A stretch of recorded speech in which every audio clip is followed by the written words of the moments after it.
नमस्कार श्रोते हो, स्वागत आहे तुम्हा सर्वांचे आपली संस्कृती या मराठी यूट्यूब चॅनलवरती। श्रोते हो, आज आम्ही तुमच्यासाठी एक प्रेरणादायी मराठी कविता घेऊन आलो आहोत, ज्याचे लेखन सुप्रसिद्ध कवी सुरेश भट यांनी केले आहे। ही कविता जीवनातील संघर्ष, आनंद आणि जिद्दीची गाथा आहे, जी तुमच्या मनात आशावाद निर्माण करेल।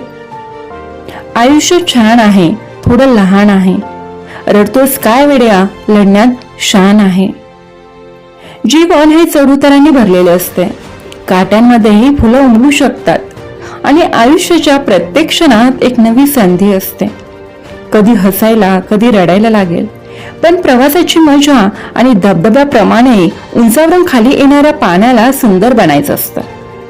ही कविता तुम्हाला जीवनातील आव्हानं कशी आनंदाने स्वीकारायची, संघर्षातून कशी जिंकायची याची आठवण करून देईल।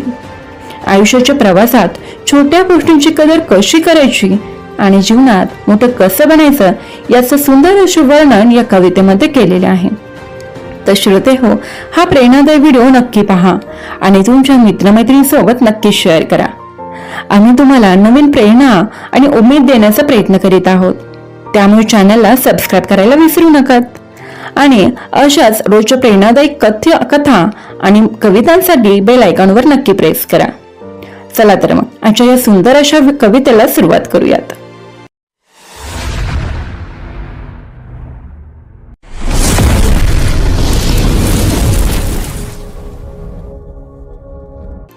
आयुष्य छान आहे, थोडे लहान आहे।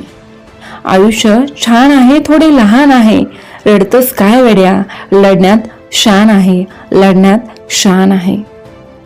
काट्यातही फुलांची झुलती कमान आहे, काट्यातही फुलांची झुलती कमान आहे, उचलून घे हवे ते दुनिया दुकान आहे, दुनिया दुकान आहे।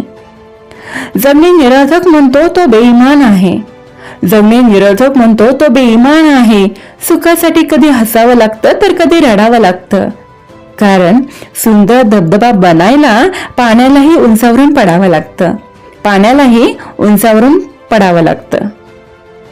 तर श्रोते हो, तुम्हाला या कवितेबद्दल काय वाटलं हे मला कमेंट बॉक्सद्वारे नक्की कळवा आणि पुढच्या व्हिडिओमध्ये तुम्हाला कोणती कविता ऐकायला आवडेल हे देखील आम्हाला कमेंट बॉक्सद्वारे नक्की कळवा। धन्यवाद।